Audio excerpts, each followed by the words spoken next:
Tout homme, quel qu'il soit, aspire à la réussite et au bonheur. Mais faute de méthodes adéquates, beaucoup n'y parviennent pas. Chacun de nous dispose en lui d'innombrables richesses qu'il n'ose pas mettre en valeur. Il urge alors d'acquérir le processus infaillible à la réalisation de vos multiples objectifs. Suivez cette vidéo où je vous dévoile les secrets pour découvrir et utiliser la puissance de votre subconscient. Secret dont nous parle Lise Morin dans son livre « Cultivez votre jardin intérieur ». Tout ce que tu récoltes aujourd'hui, tu l'as sans doute semé par le passé. À partir de maintenant, tu dois considérer ton subconscient comme un terrain vague et inexploité. C'est sur ce terrain dont tu fixeras toi-même l'étendue que croîtront toutes les semences que tu choisiras.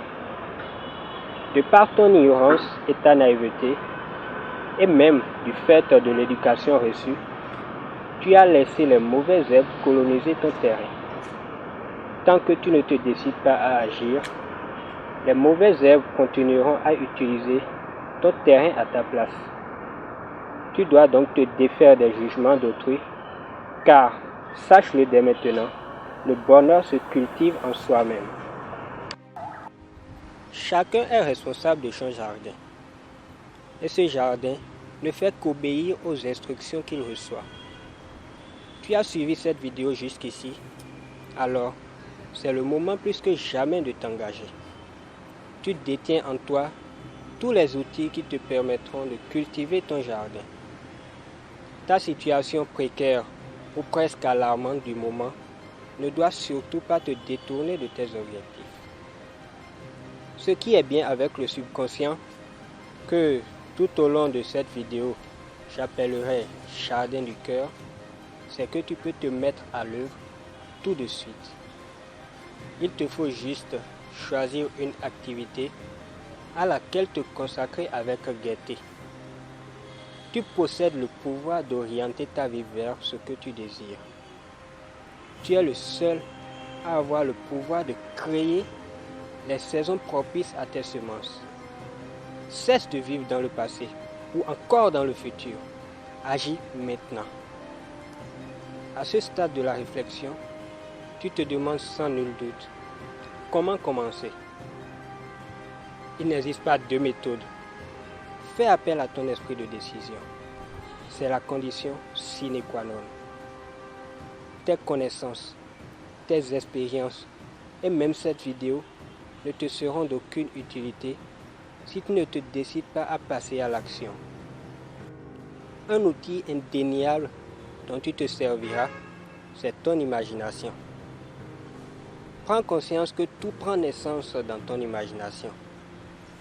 Les smartphones, les ordinateurs, les voitures et même les vêtements que tu portes ont d'abord été créés dans la pensée de leur concepteur. Ma mission est donc de t'aider à maîtriser ton imagination. Puisque tu as décidé d'améliorer ton terrain, élabore dans ton imagination toutes les transformations que tu désires apporter à ta vie. Ton imagination n'a pas de limite. Impose-lui alors une discipline et crée ce que tu crois possible. Ensuite, écris le plus clairement possible ce que tu désires et les résultats que tu vises. Définis un ordre de priorité dans tes désirs. Tu as certainement deviné. C'est en faisant cela que tu donnes à ton terrain la forme et les dimensions voulues. Trouve alors le climat adéquat à tes semences en écoutant ta voix intérieure. Ne sois pas pressé. Prends tout le temps nécessaire. Il n'y a aucune urgence en la matière. Établis ton propre emploi du temps. Définis ton propre rythme.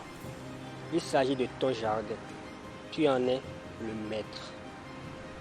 Venons-en à présent à l'importance de la respiration.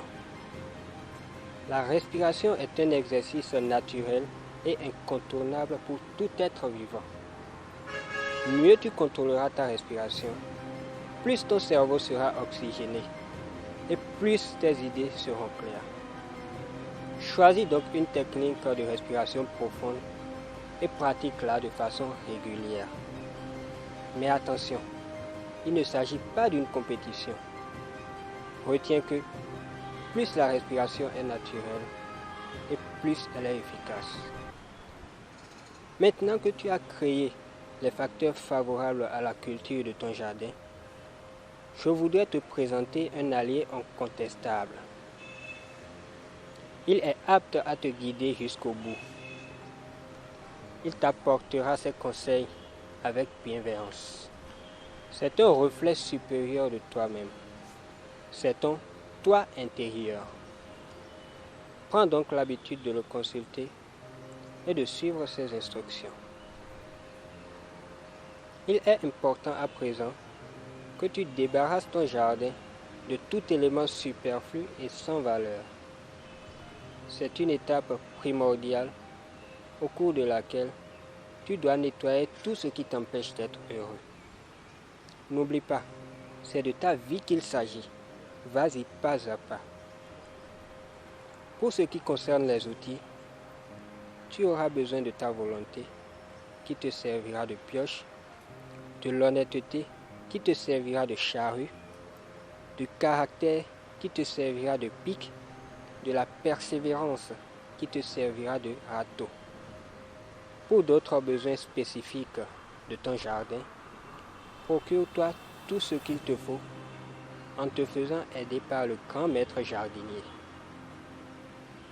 Une fois le nettoyage terminé, tu constateras en toi l'abandon des mauvaises habitudes et par conséquent la naissance d'un être neuf. Nous savons tous que l'abondance d'une récolte est en grande partie influencée par la qualité du sol.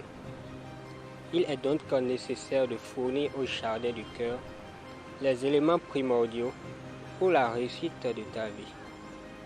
Pour ce faire, établis une liste complète de tes priorités.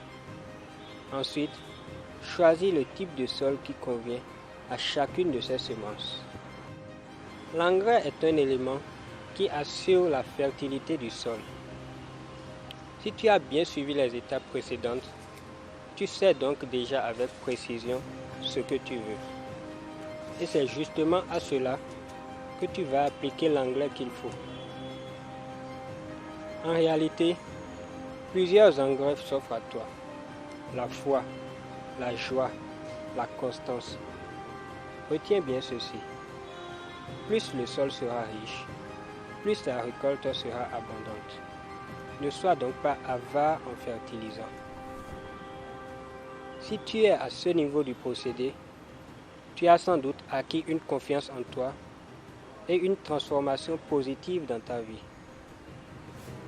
Si tu ne l'as pas remarqué, sache que le fait d'écrire tes désirs sur papier constituait en réalité une semence. C'était pour que tu découvres par toi-même le rôle de ton subconscient. Je tiens quand même à te le souligner. Ta vie tout entière dépend de ton état d'esprit, de ton état d'âme. À l'instar de la terre, ton subconscient ne commet jamais d'erreur. Il n'existe d'erreur que dans le choix de la semence, c'est-à-dire dans le choix de tes objectifs. Sépare alors les bonnes graines des mauvaises. Je suis heureux de t'apprendre qu'il existe un moyen facile et efficace d'avoir des graines de qualité. Il s'agit d'établir ta fiche de priorité. Cela consiste d'abord à dresser la liste de tous tes désirs. Ensuite, effectue un travail d'épuration. Et enfin, classe tes projets à court, à moyen et à long terme. Pour prendre congé de toi, prends quelques bonnes respirations et affirme ceci. Je sais ce que je veux et je l'obtiens. Le grand maître jardinier m'indique les meilleures semences.